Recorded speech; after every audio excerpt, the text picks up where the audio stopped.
わかんない。お風呂沸いてるよ。でもその電話番号ないでしょ。お外行く？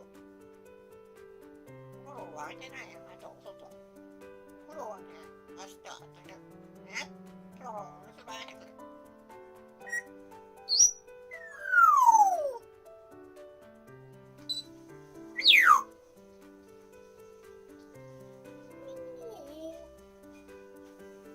コーヒー飲む？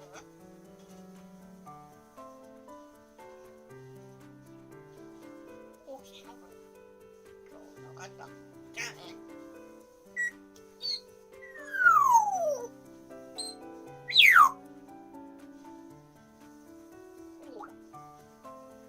ほらね、お茶。じゃね、ほら。しょ？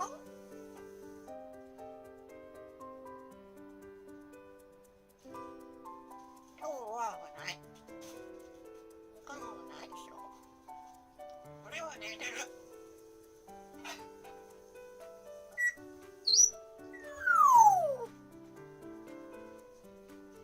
当店行く。いや、今日お留守番寝ないよ。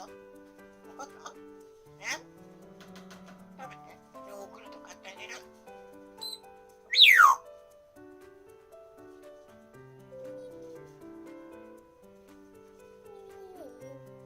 じゃあね、もう開けちゃうよ。さよなら。